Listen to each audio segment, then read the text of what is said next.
Today, I have a story here to share with youths. I mean vijana, whether you are a girl or a man. Today, I have a good advice. Number one, me as a youth.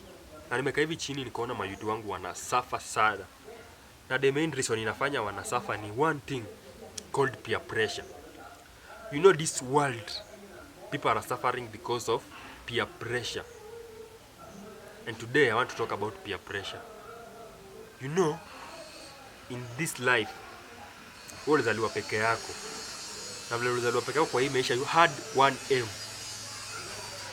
You to become someone important in this life. But because of peer pressure, imekufanya you change your mind. Ungekuwa una change mind yako, you are stopping focus with what you wanted to be. Let me use example. You know we are living in this crazy world. Wacha nianze kwanza na wasichana ndio niende kwa men. Now, for example, me, I have a girlfriend. Na mimi ni boy wake. Na wewe pia dem uko na boy mwingine. Na mimi as a man, dem wangu akinitisha 4K nampatia. Akinitisha anything nampatia. Na muspoil.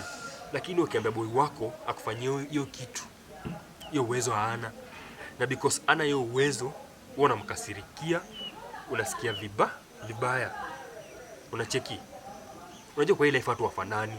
Hii pesa mimi niko nazo. For example, na huyo boy hana. Sasa ni vyema kwa relationship kuvumiliana, ni kitu ya important. Because kila mtu ako na siku yake ya ku make it in life. Now you see. Because of that, you are making a bad decision. Una decide uache ule boy, uende mwanaume ako na pesa. Na important thing in this life, kwa relationship, important thing ni trust, love na kuvumiliana. There is no way money will buy love. Mark my point, my people. There is no way money will buy love. This is one thing I want to tell you.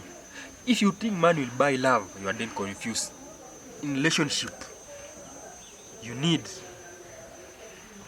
mwelewane, ujikubali jinsi ulivyo. Kama your boy hana pesa, there's a time atapata pesa. Hasa you kuwa patient.